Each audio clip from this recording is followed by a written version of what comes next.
Welcome to SafeSec Sunday, where I take you through quick methods that you can use to protect yourself online and offline. My name's Ross, and I'm a cybersecurity and privacy specialist, and also a management coach and trainer. A really interesting question came up this week. How can I protect my data if a company goes out of business? 23andMe. So let's get into your rights under privacy laws. Now, 23andMe is an interesting one because they are not governed by health protection laws in the US. And US privacy law is a bit of a wild west and is quite different from the rest of the world. But in general, there are some rights and recourses that you have. The rights that we see and hear most often are access, opting out, and if you're lucky, deletion.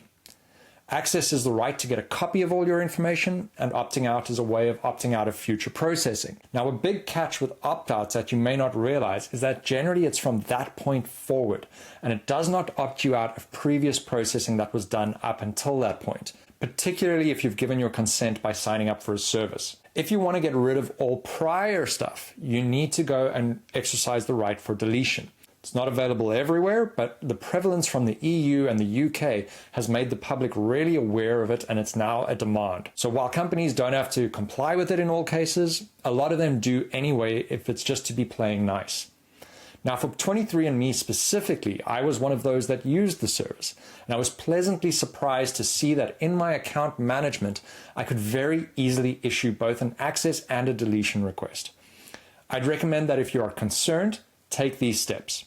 Now, genetic data is sensitive, and downloading it with an access request means that the onus is on you to protect it. And if you don't know what you're doing, you could end up less secure than what they are. So if you don't need the data, you can issue a deletion request, whereby they will delete the data they have on you as well as your sample. And hopefully there are no longer any traces of your data aside from info that's been anonymized.